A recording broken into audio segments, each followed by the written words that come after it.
You know, every single day, we put our lives in the hands of complex systems. But what happens when the most unreliable part of that whole system is us? This is a special report from the Human Error News Network, where we investigate those critical moments our world fails, not because of the machine, but because of the person at the controls. Just think about that for a second. Every day, you place your entire trust in a simple color. Green means go. Red means stop. It's one of the fundamental rules of our world, right? But what happens when the system tells you to go, but going means heading straight for disaster? Well, on April 22, 2026, for thousands of commuters at Mumbai's Chhatrapati Shivaji Maharaj terminus, this wasn't some scary what-if. It was real. A green light gave the all-clear, sending a train onto a track that was already occupied. A head-on collision was avoided by just a few hundred feet. It's the kind of system failure we all secretly fear, and this time, it almost happened.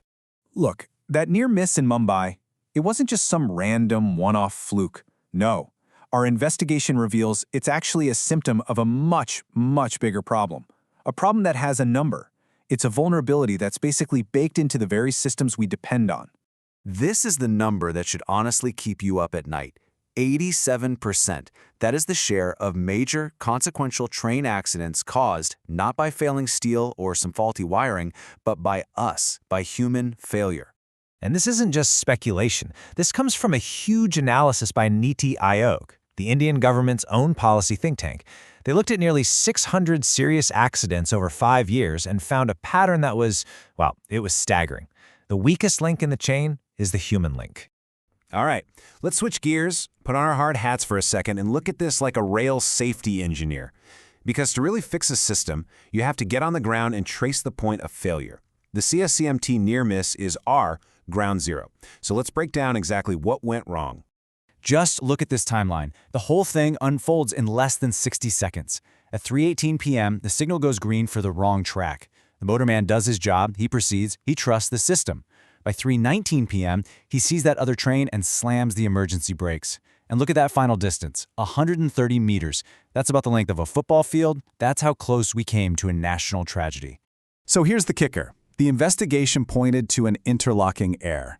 Now that's just a technical way of saying the main safety system, the one thing specifically designed to make this exact scenario impossible, it failed. One human mistake somehow bypassed the entire digital safeguard. So the immediate fallout. The station manager in the control cabin was suspended. And sure, that's what you'd expect. But just blaming one person, that completely misses the point, right? The real question isn't just who made the mistake, but why was the system even built in a way that allowed a single mistake to have such catastrophic potential? So how do we answer that? How do we build a system that actually accounts for that huge 87% problem? The solution isn't just about more training or stricter rules. It's about engineering a better fail-safe. It's about building systems that literally expect us to make mistakes. Okay, let's start with the physical hardware. Now, as an engineer, I gotta say, I love this fix because it's just so brilliantly simple. On the left, you've got the old signals, down at ground level. Super easy to miss in bad weather or a crowded yard. On the right, the new two-track cantilevers, or TTCs. I've seen these go up, and the difference is, wow, it's night and day. By putting the signal overhead, you give the pilot a clean, totally unambiguous line of sight. One signal per track. It just eliminates all the guesswork. And the best part is, this isn't just some idea on a drawing board. Central Railway is already on it. They've identified 40 high-risk signals and are moving them to these TTCs right now.